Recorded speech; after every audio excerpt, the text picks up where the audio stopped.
Thank you. Good morning.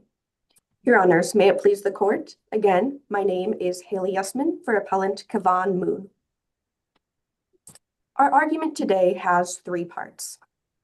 First, we are asking you to find that the trial judge erred and prejudiced the jury when he allowed the state to show them video footage of Kevon Moon dancing and rapping with the alleged murder weapon.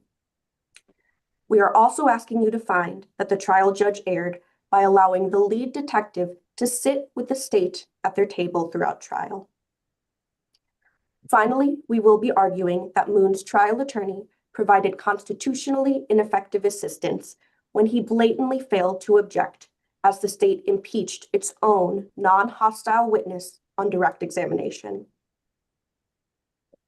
Turning to our first issue, the judge committed an egregious error when he let the jury watch a video of Kevon Moon dancing and rapping alongside the alleged murder weapon. Such blatantly prejudicial video footage almost certainly invoked implicit gang associations and was not necessary to show access to or comfortability with the weapon. Counsel, good morning. Good morning. I have a question with respect to that. If we watch and listen to this video, really the lyrics to the song that is played on this video are virtually indecipherable from the video. What do you contend are the lyrics that you believe were either violent or related to gang membership? Certainly. So our argument is not based on the lyrics itself. Rather, our argument is based on the optics of the rap music and mouthing of lyrics, even if those lyrics are not discernible, alongside of dancing with the weapon, alongside to that rap music. So our argument is that those actions conjure up implicit gang associations. Now, let me just understand. You're saying which actions conjured up gang associations?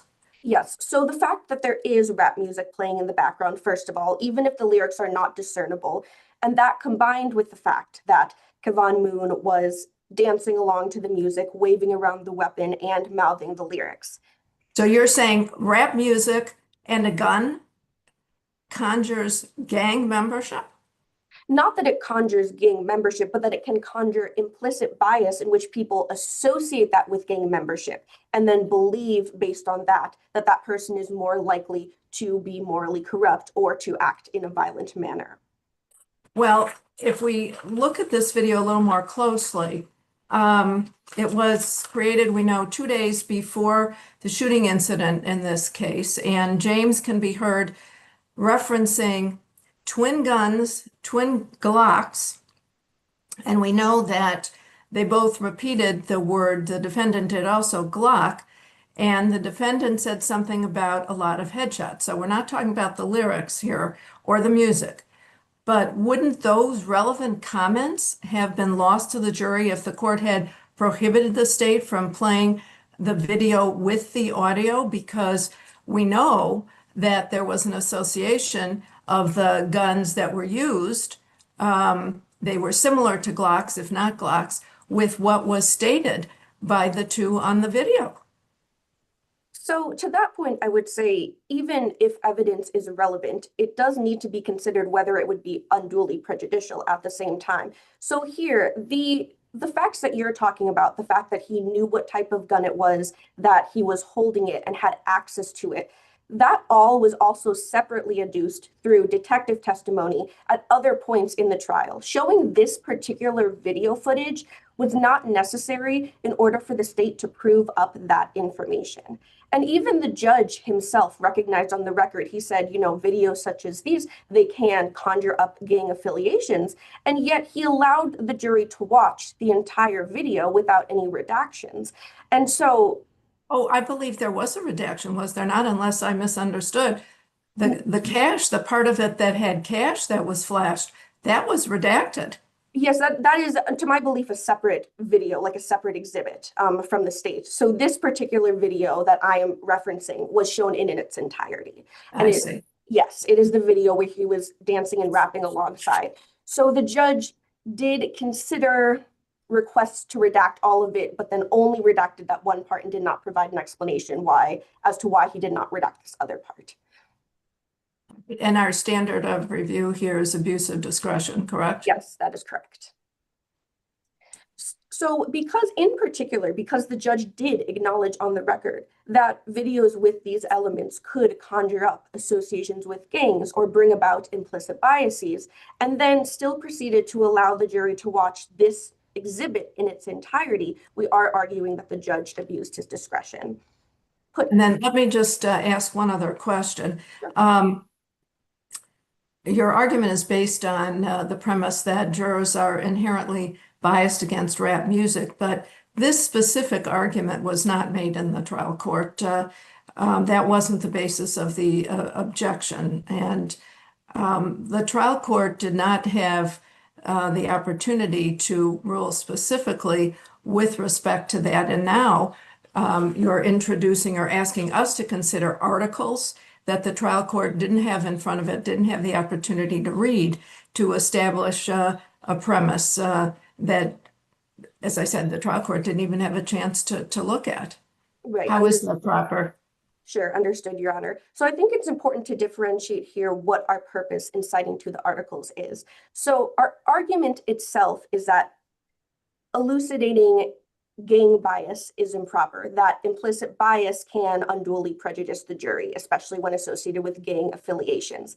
Now, our cites to the articles are not to be used as evidence outside the record. Rather, they are to elucidate and define a concept or word that we use in our argument, that being implicit bias. That concept was already talked about at the lower level when trial counsel made its objections because of the possibility of gang bias. So our references to these articles are to better elucidate and define that concept that is central to our argument, not to bring in outside evidence. Our argument itself is fully supported by cites to the record and to case law. So again, in a case such as this one, where no eyewitnesses were able to identify the shooter, where there is no DNA, physical evidence necessarily linking Moon to the crime, this improper evidence almost certainly influenced the jury's ultimate conclusions. Turning to our second issue. Counsel, I'm going to ask if you don't mind that we actually turn to the third issue. There's not a lot of time for oral argument, as you know, and this issue of prior inconsistent statements, I think, is a very important issue. Not that the other one isn't, but I want to be sure we have enough time. Certainly. And I do have a question with respect to what your argument is. You do seem to argue that having the court, a trial court, recognize that a state's witness is hostile is necessary to the state impeaching its own witness with a prior inconsistent statement. But my question is, how do you reconcile that with Supreme Court Rule 238A, which we know is applicable to criminal cases by way of 433? And 238A says, the credibility of a witness may be attacked by any party, including the party calling the witness. Right. Well, I read Rule 238A as it's supposed to be taken in tandem with this explanatory case law, which expounds on it and says that, there is this specific procedure in the state of Illinois where a witness does need to be deemed hostile. And that is typically followed in cases where the state wishes to essentially go into an attack on direct examination. And here there was no such sidebar that we typically see where the state, takes all the parties aside. It's off the record. Well, not off the record, but off the record for the jury. The jury does not hear the conversation. And the parties discuss with the judge whether this witness can be qualified as a hostile witness. And those typical proceedings just didn't occur in this case. And that allows, I'm sorry, go ahead, Judge. No, please, it's your line of questioning. I'll wait. That allows, the purpose of that is to allow cross-examination, right? It's how the witness is examined, not whether the witness is examined. Yes, correct. Okay. I'm sorry, Justice Kevon, go ahead. Thank you. Counsel, you argue that the rule is to be taken with the context of the case law, sort of a work together is in tandem. any of the case law that you're aware of say that in fact this rule must be supplemented or used with the actual case law? No, I'm not aware of any case law that specifically says that the rule must be supplemented or taken in tandem with the case law. I'm just commenting on how rules are typically constructed in the state of Illinois, to the best of my understanding, when there is explanatory case law that talks about a rule and delves deeper into its meaning, and when there tends to be a specific practice around how a rule is understood in Illinois. That is what our argument centers on here. Thank you. Of course. And then also with respect to your argument, I believe you're arguing that there has to be a showing of affirmative damage. Yes. Okay. And as I read Illinois Rule of Evidence 607, it does say the credibility of a witness may be attacked by the party calling the witness by means of a prior inconsistent statement only upon a showing of affirmative damage. But there is an exemption, is there not? An exception when the statements are admitted pursuant to Rule 801 D1A, which in essence says that and refers to prior inconsistent statements that are admitted as substantive evidence. So, and even in your reply brief, you assert that this affirmative damage requirement applies even when the prior inconsistent statement is otherwise admissible as substantive evidence. Doesn't that argument, and well, really, how do you square that argument, for example, with what Graham's Handbook on Evidence says at 607.4, page 534, and it says, and I'm quoting, affirmative damage, of course, need not be established when the prior inconsistent statement is admissible as substantive evidence. Now, you agree that these statements were admitted as substantive evidence, correct? Right, correct, yes. Well, how do you square it? Right. So just because the statements were properly admitted as substantive evidence in terms of the video footage does not mean that they were properly admitted as substantive evidence while Gales was on the stand. In order to impeach him and get those admitted at that point, the state would still need to follow the proper protocol. And so, yes, they were properly admitted in the video footage, and the jury properly considered as substantive evidence those statements that were made and shown in the video footage. But because the course of impeachment did not follow proper protocol, even if the statements are otherwise admissible, then that simply was error in the trial proceedings. Well, when you're saying proper protocol, the proper protocol is you confront the witness with the statement as you're examining the witness, do you not? And only if they deny making the statement, then you can go further. Right. That's step one, is it not? You certainly have to have a foundation in order to introduce the video. So the state has both obligations, correct? Certainly, which goes back to our other point about, again, how the state never had him deemed a hostile witness in the first place. So there was no protocol to either have him deemed a hostile witness. Do you have a question, Your Honor? No, I'm listening. Oh, go ahead. Sorry, I thought I heard something. So yes, there was, first of all, no protocol followed to have him declared a hostile witness or to make any showing that there had been any affirmative damage in the state's case. So just any of the prerequisites that typically occur prior to this essentially cross-examination on direct were not present here.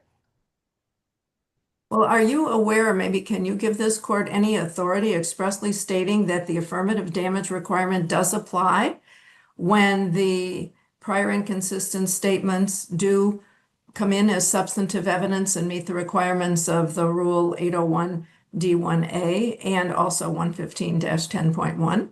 What authority says that?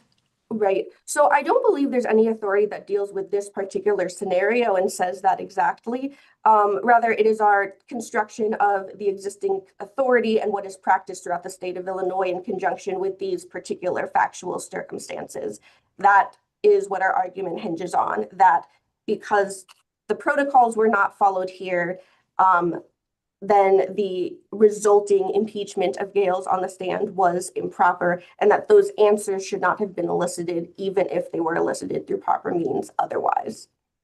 And I'm sorry, you're referring to protocols. I'm not familiar with what protocols are you referring to, based on what? Yes, just typically what occurs in cases throughout Illinois, such as having that conversation outside of the presence of the jury to see whether this witness will be declared hostile, to see whether this is a line that is going to be taken, giving defense counsel a chance to object, to see, has this witness actually been sufficiently affirmatively damaging? Does this evidence count as, is this something that can be admissible? And having that conversation off the record before turning to this particular course. Counsel, are you suggesting that we follow what it might be typically done in trial courts that's not laid out either by statute or case law, as opposed to reading this rule and the exceptions that Justice Zenoff pointed out earlier and applying what we can read with our own eyes? No, I certainly, I don't suggest ignoring the rule, but nothing in the rule precludes this practice. So I'm saying that the evidence throughout these cases shows what is considered to be best practice in the state of Illinois, and that's read in conjunction with this rule. It would be different if the rule had some sort of very specific practice or prohibited these types of proceedings, but instead the rule leaves it more open-ended, and what has occurred in the state of Illinois has sort of set the stage for what is expected at trial. Thank you. Maybe now would be a good time to turn to your third issue, so we're sure we have time for all of that. And with respect to the third issue, I guess getting right to it, you ask us to reject Fourth District case, People versus Chapman, and adopt the reasoning of a decision from a foreign jurisdiction, the Sampson case, that preceded Chapman by 9 years. My question is, how is that consistent with the principles of stare decisis?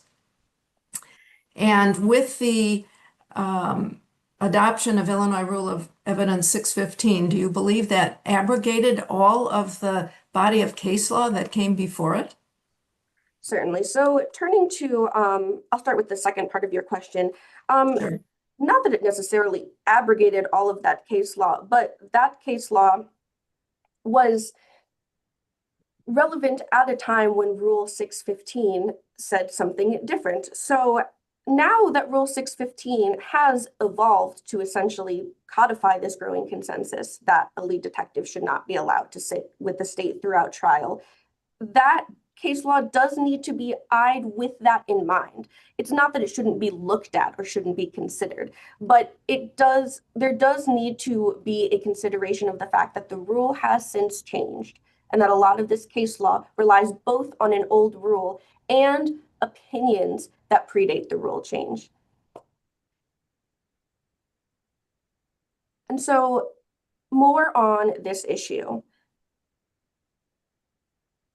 The prosecution here never claimed that the lead detective's presence was essential.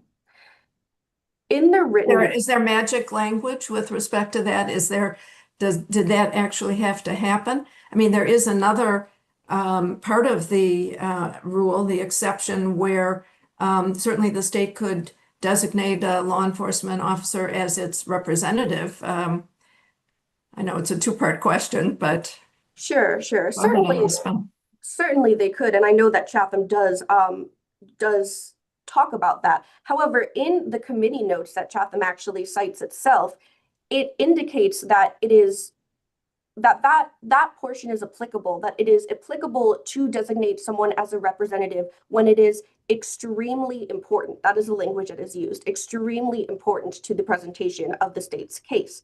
And here, no, there's not necessarily magic language, but the only language that was used was helpful. Helpful is very different than necessary or extremely important or essential, which are the words that are used in the statute and the committee notes explaining it. So here, the state, again, only alleged that the lead detective's presence would be helpful, and there was nothing else adduced that would say otherwise at trial. So the state did not meet its burden under our understanding of that rule to have the detective sit there. And I see that I am out of time, so unless your honors have any further questions, I will wait until rebuttal. Right, Justice Kavanaugh, any further questions now, or Justice Vancel? No. Okay, you will have time for rebuttal. Thank you very much. Thank All you. right, Mr. Kennedy? Good morning. May it please the court, opposing counsel. My name is Alan Kennedy, appearing under Illinois Supreme Court Rule 711 under the supervision of David Robinson of the State's Attorney's Appellate Prosecutor's Office on behalf of the people. Your Honors, this is a case about the proper use of discretion, whether that be the discretion of trial defense counsel in choosing not to object to a series of impeachments, or the trial court's discretion in choosing to allow the admission of certain exhibits, or whether to allow the lead detective to sit at counsel table. In all of these situations, this discretion was used reasonably and appropriately. So I like to. Respect to, good morning. Counsel, with respect to the issue of prior inconsistent statements and opposing counsel's argument that there was never a declaration that witness Gales was declared hostile, and the trial court erred then by allowing the state to go forward. Is that necessary to whether the state could introduce these prior inconsistent statements?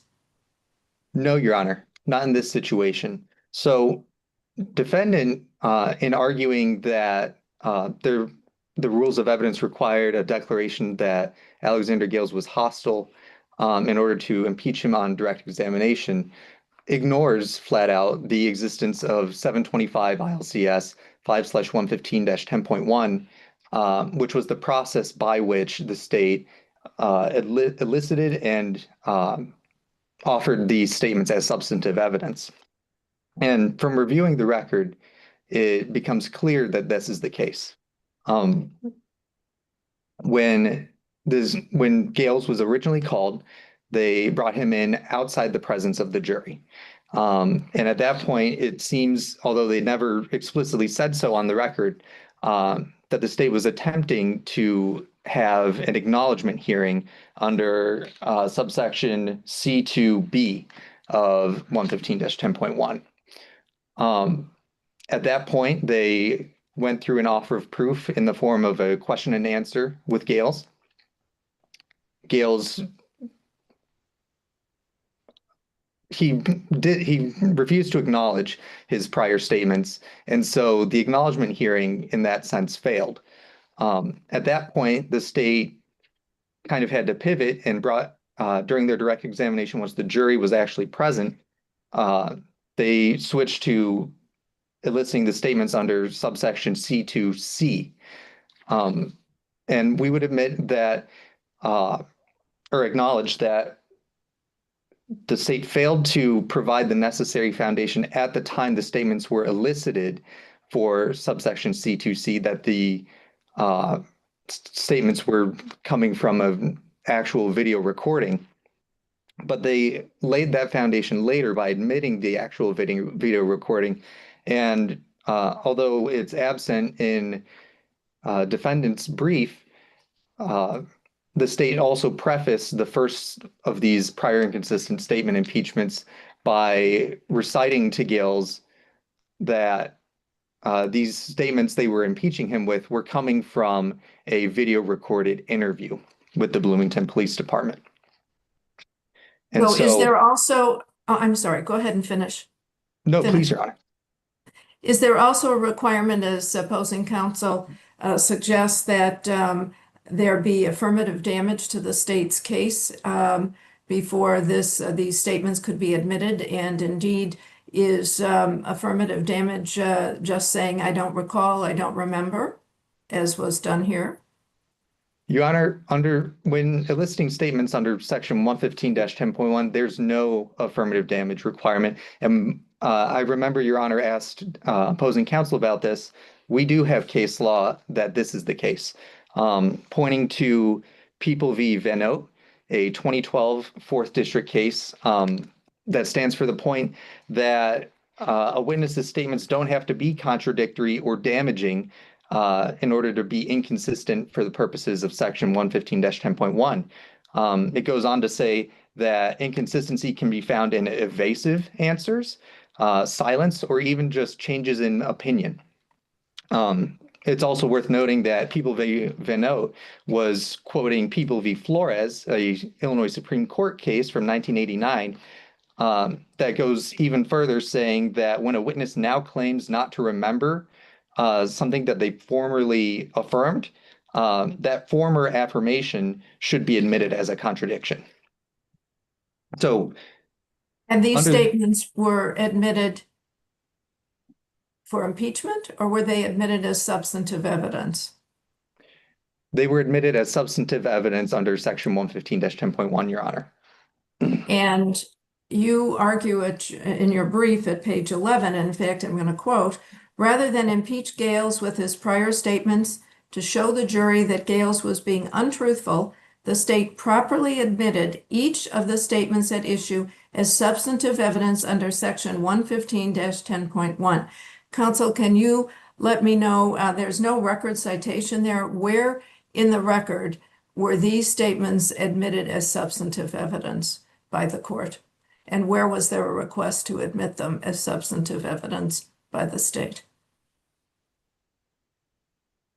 Your Honor, based on my reading of the record, I don't believe the state ever formally asked that these specific statements be offered as substantive evidence. Rather, they were brought into the record without objection. And then later on in argument, the facts that these statements were proving were argued. There is a bit of space in the record as to why trial defense counsel did not object, but it would be reasonable to infer from the situation where the acknowledgement hearing was attempted, and then there were several recesses throughout the course of trial, that defense counsel and the state had spoken about this issue, and that defense counsel understood that the state was bringing these in under section 115-10.1. And that even though the necessary foundation wasn't laid at the time this statements were brought into the record, that foundation would be laid later, and it was laid later by admitting State's Exhibit 74, which was the recording of these statements. So how is a foundation, how do you lay a foundation? What should the state have done? Yeah, what are you suggesting the state should have done? Well, Your Honor, I'm suggesting that the state did the best possible thing here in this case by going through and using section 115-10.1 and shoring up the gap in the foundation. Sorry, I'll make this clear. At the time the statements were elicited in the direct examination of Gales, the state had not actually brought in the substantive proof that the statements were video recorded. They asked Gales, but I'm just, how would there, and I understand you're a 7-Eleven student and you have not practiced for any length of time in a courtroom, but respectfully, there's no need for any of that to come in unless there's a denial. You have to confront the witness first. I mean, that's how this happens. At least in my experience as a trial judge, that's what comes first. And then if there's a denial, then there's a reason to introduce the video, and then, of course, you have to have the foundation to do that. My experience hasn't involved flipping the order. I mean, I just, I don't know what tells us or what we should be looking at as an appellate court to see if this trial court erred. And Well, Your you're Honor, suggesting there's a quote gap, and the state should have done something different. So I just wanted to ask you, what should have been done differently? well, Your Honor, uh, as I was, my understanding of the way, I guess evidence generally worked was that, in order to bring in a piece of evidence, every part of the foundation for it had to be laid beforehand. Um, but here, any deficiency that may have existed, and as I seem to understand from Your Honor's question, did not exist. There was no deficiency. The fact that these statements were coming from a recorded, or were that the statements were accurately recorded by a videotape recording was brought in later during trial, as State's Exhibit number 74. Thank you. Why don't we move on? I know there are other issues to address. Go ahead. Thank you. Yes, Your Honor.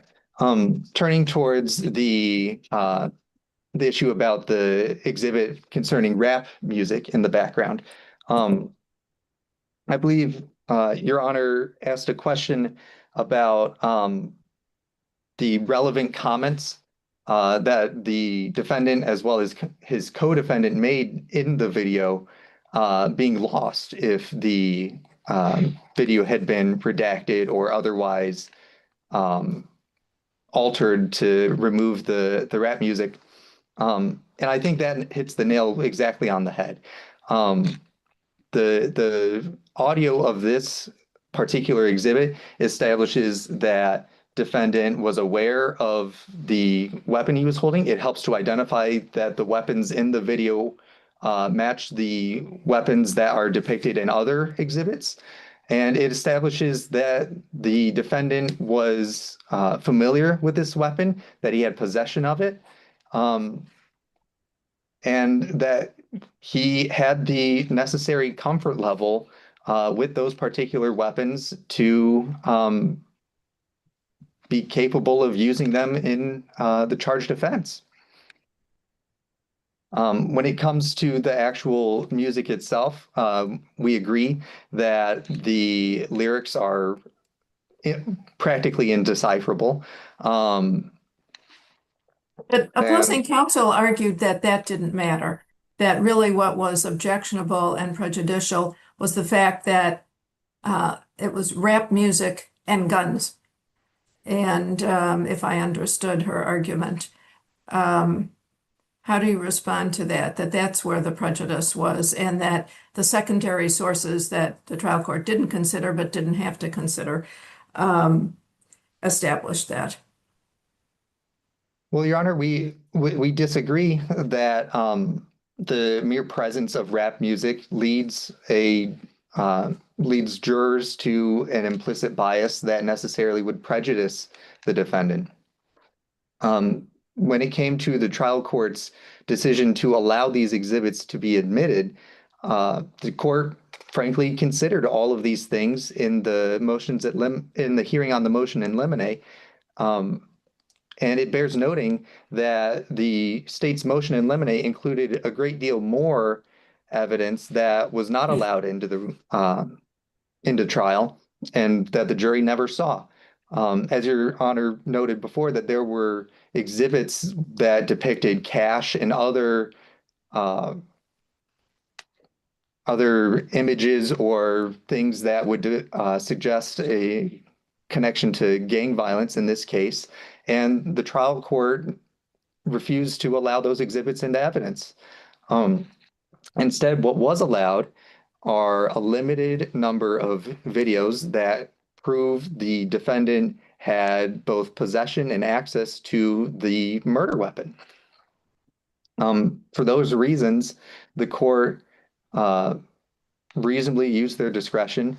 The court considered the potential bias bias and prejudice that could result from these exhibits, and in his discretion, deemed the mere presence of rap music acceptable. When it comes to considering these secondary sources relating to implicit bias and its connection to rap music, we believe that it would be inappropriate for the court to consider this when it wasn't available to the trial court. And I would note that this court has repeatedly refused to consider secondary sources that were not available to the trial court in situations like this. Notably in People v. Cologne. I'm sorry, that was a first district case. But I'm sorry, I mixed up my cases. People v. O'Neill was the fourth district case I was trying to think of. But this court need not consider those secondary sources to the extent that it would. We believe that it would not change the situation, that the trial court appropriately used their discretion in considering the potential bias and prejudice that these exhibits would have on the jury. And for those reasons, the exhibits are unproblematic. Turning towards the issue of the lead detective being allowed to sit at the state's counsel table, again, the court used its discretion properly. Well, did the state meet the requirements of the rule, which refer to the role of the person sitting at counsel table be essential? Did they ever indicate that versus helpful, and does that matter? Well, Your Honor, in your questions for opposing counsel, I noted you asked about whether any magic language was necessary, and I don't believe it is. Rather, the state made clear through other means that the lead detective's presence at counsel table would be essential. They pointed out that there were thousands of pages of documents in this case, that there were hundreds of hours of video, and made clear without saying the word essential that this lead detective's presence at counsel table would be essential to presenting their case. To the extent that the trial court considered whether the detective's presence at counsel table would lend undue credibility to his testimony later at trial, or unduly bolster or allow him to change his testimony based off of the testimony of other witnesses that he got to watch while sitting at counsel table. Your Honor, the trial court considered those factors in coming to its decision during the hearing on the motion in limine, and within their discretion determined that those were acceptable and minor risks that would be outweighed by the value of having this detective sit at counsel table and assist the state in presenting their case. Mr. Kennedy, the defendant cites a case from the Supreme Court of Kansas, the Sampson case, that categorically, as I read it, prohibits testifying law enforcement officers from sitting at counsel table and hearing other witnesses' testimony. Maybe tell us why we shouldn't deem that decision persuasive here. Well, Your Honor, we would emphasize that as recently as 2022 in People v. Chapman, this court has decided that Illinois continues to find it acceptable for a lead detective to sit at counsel table. And absent any major change of will coming from the General Assembly, it would be appropriate to continue as Illinois has for many, many years, in accepting the relatively minor risk of a lead detective gaining extra credibility from being seated with the prosecution, which it stands to reason a police officer is almost always going to be working with the government. A uh, a reasonable jury wouldn't necessarily have their opinion of his testimony affected very much by his being at counsel table. And Well, for we that aren't law reason, enforcement, but if this law enforcement officer is going to later testify, don't juries perhaps sometimes look at law enforcement officers as perhaps more credible than others? Why wouldn't the defendant have been prejudiced by Klein's presence at the counsel table throughout the entire trial? And I know your and time's up, but I asked the question, so if you want to just give the answer, please. thank you, Your Honor. Your Honor, this is something that comes up during voir dire in, I think, every jury trial that happens in Illinois that might involve the testimony of a police officer. The jurors are asked and admonished about whether they would consider the testimony of a police officer any differently from any other witness. And so they're on notice, for lack of a better term, that they should treat a police officer's testimony in that same manner. And for that reason, along with the reasons argued both here and in my brief, we ask that this court affirm. Thank you very much. All right, Ms. Yusman, you have a chance for rebuttal at this time. Thank you, Your Honor. Yes, briefly in response to the state's arguments. So first turning to the issue of impeachment on direct. When you asked the state about the situation, the fact that Gales was not declared a hostile witness, the state turned to talk about the fact that an acknowledgement hearing was held outside the presence of the jury. However, an acknowledgement hearing is not a replacement for an on the record statement that a witness has been declared hostile. Those are two separate proceedings. You also asked about what was missing in terms of at the point in time when Gales was impeached, getting his statements admitted as substantive evidence. And the state was unsure, but I can identify exactly here what was missing, turning to section 115, 10.1, as the state was referring to. One of the prerequisites to have a prior inconsistent statement admitted as substantive evidence, point C. The statement is proved to have been accurately recorded by a tape recorder, videotape recording, or any other similar electronic means of sound recording.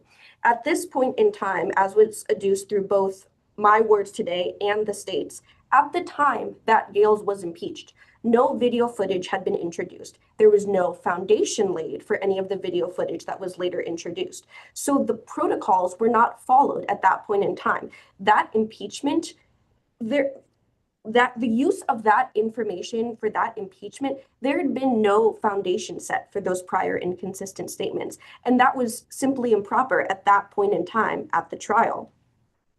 What about the fact that, I'm sorry to jump in here, let's look back to my notes, but essentially in the report of the proceedings, the witness Gales contradicted that. Oh shoot, I can't read my own writing. How about that? Contradicted his recorded statements, failed to recall certain statements, things of that nature. Sure, that's not the appropriate way the state should lay its foundation through questioning, but it's sort of there in that he didn't fully testify consistently with how he had in the past.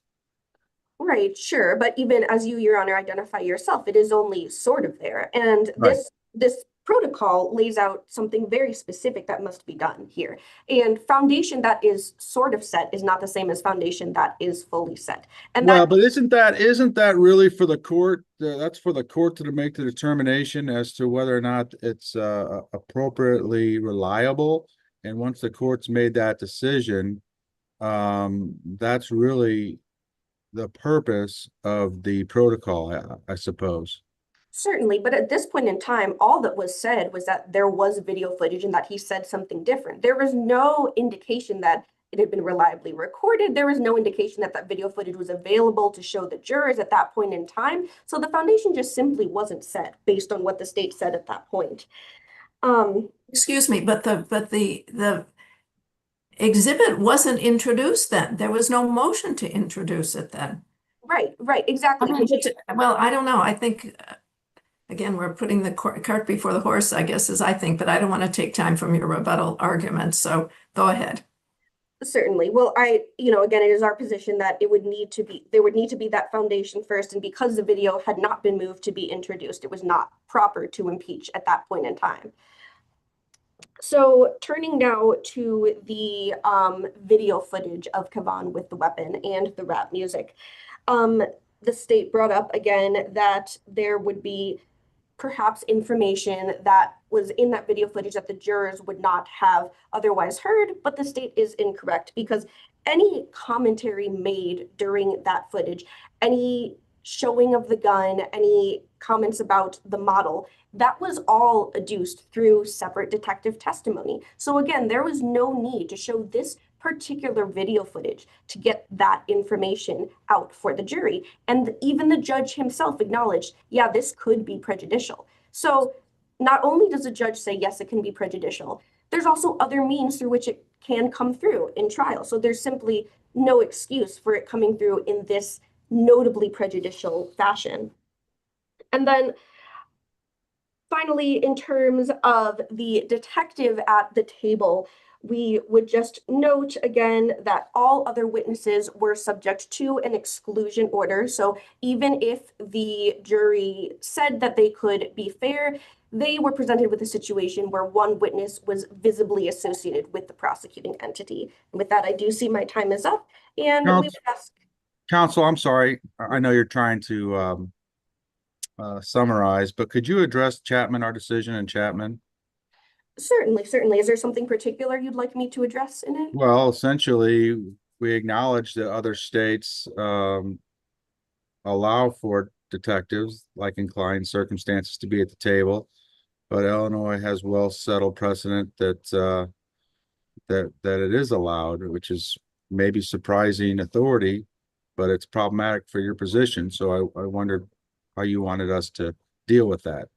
Certainly. So I think my response to that would be that we also need to look at the particular factual circumstances of this case itself. Because in Chatham, while it is correct, like you say, that there was a holding that detectives in certain circumstances are allowed to sit at the table in the state of Illinois, Chatham does, in that opinion, the court references specifically a committee note in the analogous federal rule in coming to that decision. And that committee note talks about essentially the prerequisites to having a detective sit with the state. And again, the language used there is that it needs to be very important. And here, once again, the only thing that the state ever said was that it would be helpful. So yes, perhaps even if this court disagrees and thinks that this practice does not need to be banned altogether, let's say that there is an understanding that sometimes the detective should be allowed to sit with the state. Even so, Chatham and the authorities that it relies on tend to indicate that there needs to be some showing beyond helpfulness, and that simply was not shown here. Thank you. Thank you. And with that, unless your honors have any further questions, we would ask that this court reverse and remand for a new trial. Thank you. Anything further, Justice Vancel? No, thank you. All right.